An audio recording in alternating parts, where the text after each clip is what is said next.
Good morning, dear students. So today in this video tutorial we are going to discuss the solutions. It is of mathematics. Okay, now today we are going to start the explanation of class 7 history chapter number 3, the Sultans of Delhi. Okay, or you can say the Delhi Sultanate. During the era 1206 to 1526, a series of rulers who ascended the throne of Delhi remained the supreme political authority in India. 1206 से लेकर 1526 तक अलग अलग तरह के rulers जो कि एक ही सीरीज़ के थे, एक ही डायनेस्टी के हम बोल सकते हैं या फिर एक ही फैमिली के बोल सकते हैं, जिनकी सोच थोड़ी एक जैसी थी। उन्होंने दिल्ली का जो थ्रोन था वो असेंड किया, मतलब एक के बाद एक आते रहे। वही सुप्रीम पॉलिटिकल अथॉरिटी थे इंडिया के, मतलब सबसे ऊपर थे। जैसे आज प्राइम मिनिस्टर और प्रेसिडेंट हैं, वैसे ही वो हुआ करते थे। These rulers called themselves sultans and Delhi was their capital. ये रूलर्स थे, अपने आप को सुल्तान कहते थे और दिल्ली इसकी कैपिटल थी। Therefore 1206 to 1526 is considered the period of sultan. इसलिए 1206 से 1526 का जो पीरियड है उसको हम बोलते हैं सुल्तान्स, ओके, या फिर सल्तनत पीरियड बोलते हैं। सोर्सेज, अब सोर्सेज क्या कहते हैं, इंस्क्रिप्शंस में मिल जाते हैं, बहुत से अलग अलग जगह पर खुदाई है। कॉइन्स मिलते हैं उस टाइम के, जो किंग्स थे उन्होंने अपने जो सुल्तान थे उन्होंने अपने कॉइन्स इशू कराए थे। कोई वॉर में जीते थे तब कॉइन्स, कोई सेरेमनीज होती थी तब कॉइन्स। डॉक्यूमेंट्स जिसको हम तवारिख बोलते हैं या फिर तारीख का एक तरह का वर्ड है जो कि मिलता जुलता है तारीख से। ऐसी तरह के और काफ़ी सारी चीज़ें हैं, ओके। अब जैसे Ibn Battuta was a Moroccan traveller who wrote about this period. Ibn Battuta जो कि एक मोरक्कन ट्रैवलर थे, उन्होंने इस पीरियड के बारे में लिखा है। Slave dynasty second one, Qutubuddin Aibak was a slave of Mohammad Ghori. Qutubuddin Aibak कौन था जिसने इस डायनेस्टी को शुरू किया था? वो मोहम्मद गौरी का एक स्लेव था। मोहम्मद गौरी कौन था ये मैं आपको एक्सप्लेन कर दूँ पहले। मोहम्मद गौरी गजनी एक एरिया है अफगानिस्तान के पास, जिसको हम बोल सकते हैं, ओके। वहाँ का एक रूलर था जो कि इंडिया में आया था अपने एम्पायर को एक्सपेंड करने के लिए, राइट। तो उसने एम्पायर को एक्सपेंड तो कर दिया, इंडियन रूलर्स को हरा दिया था, करेक्ट। फिर उसके बाद जब वो वापस जा रहा था तो उसने अपना एक स्लेव था, स्लेव मतलब होते हैं ओके, जो आपके यहाँ जैसे नौकर टाइप का मान के चलो, ओके। तो उसको मुझे करेक्ट वर्ड याद नहीं आ रहा है अभी, स्लेव को क्या बोलते हैं, तो वो स्लेव होते हैं, राइट। तो कुतुबुद्दीन ऐबक क्या था, उसका एक स्लेव था जिसको उसने वो डायनेस्टी दे दी, मतलब इंडिया का रूल करने के लिए दिया कि रूल हो रहा है यहाँ पर। Qutubuddin Aibak founded the slave dynasty, उसने एक स्लेव डायनेस्टी को फाउंड किया, which was also called Mamluk dynasty, इसको ममलुक डायनेस्टी बोलते हैं।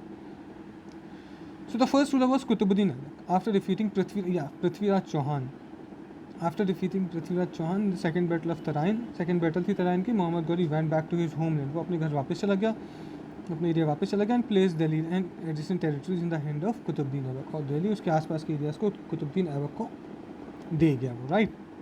He captured many kingdoms, but before he could consolidate his empire, अब कुतुबुद्दीन ऐबक की बात हो रही है, उसने काफ़ी सारे किंगडम्स को कैप्चर किया, लेकिन जब तक वो अपना एम्पायर को कंसोलिडेट कर पाता, कंसोलिडेट मतलब ठीक से चला पाता, he died in an accident, तो वो एक एक्सटेंट में ख़त्म हो गया। He was also known as Lakh Bakhsh, उसको लक बख्श भी कहा जाता था, because he was a benevolent person, मतलब वो लक मतलब लाख वाला, बख्श मतलब बख्शने वाला, जेनरस माना जाता था उसको बहुत ज़्यादा, right. So the giver of lakhs, इसलिए उसको लक बख्श कहते हैं। Now the second ruler was Iltutmish. Iltutmish was the son of Qutubuddin Aibak, he conquered many neighbouring kingdoms soon after his ascent to the throne. Iltutmish जो था वो कुतुबुद्दीन ऐबक का सन था, ओके। उसने काफ़ी अलग अलग किंगडम्स को कैप्चर किया। Soon after his ascent to the throne, he had to face several challenges, which he dealt very prudently. Okay, उसने काफ़ी सारे चैलेंजेस को फेस किया, लेकिन उन सबको बहुत अच्छे तरीके से डील किया। He extended his throne to Narmada river, he died in 1526, उसने नर्मदा रिवर तक अपने जो किंगडम था उसको फैलाया, राइट। 1536 में उसकी डेथ हो गई इलनेस की वजह से। नर्मदा रिवर मतलब उसने अपना वेस्ट साइड में वर्चस्व बना लिया था, वेस्ट साइड में like Gujarat, Rajasthan. Now the next is Nasiruddin Mahmud. After second is Razia Sultan. Razia Sultan Iltutmish nominated Razia Sultan as his successor, as he found his son to be weak and incompetent. Razia Sultan जो थी वो बेटी थी इल्तुतमिश की, तो उसने उसको सक्सेसर माना अपना, मतलब नेक्स्ट रूलर माना, क्योंकि उनको ऐसा लगता था कि उनके जो बेटे हैं वीक हैं और इनकॉम्पिटेंट है। Her rule was short and fraught with challenges, उसका जो रूल था वो छोटा था और चैलेंजेस को फ्रॉट करता था। Neither the nobles nor the provincial government were ready to take orders from a woman. ना ही नोबल्स, जो नोबल्स मतलब 40 लोगों का एक ग्रुप होता था जो कि किंग को एडवाइस करते थे, दोज वर कॉल्ड नोबल्स। तो ना ही नोबल्स चाहते थे और ना ही जो प्रोविंस, जैसे किसी प्रोविंस का जीत लिया लेकिन उसको गवर्नर को रूल करने के लिए दिया कि भाई तुम रूल करना, ना वो गवर्नर्स चाहते थे कि एक वुमेन से ऑर्डर मिले उनको, क्योंकि वुमेन की कंडीशन उसमें बहुत ज़्यादा डिप्रेबल थी। So Razia was killed in 1540 with her husband, उसके हस्बैंड के साथ उसको 1240 में मार दिया गया। Nasiruddin Mahmud, after Razia's death, Nasiruddin Mahmud, the youngest son of Iltutmish, was made the sultan in 1246. Razia Sultan की डेथ के बाद उसका जो बड़ा सन था इल्तुतमिश का, जिसका नेम था नसीरुद्दीन महमूद, उसको सुल्तान दोबारा बना दिया गया। दोबारा नहीं मतलब उसी को सुल्तान बनाया गया। He was a weak ruler, after his death Balban came the new sultan. Weak ruler था वो, उसकी डेथ के बाद बलबन एक नया सुल्तान बनकर आया।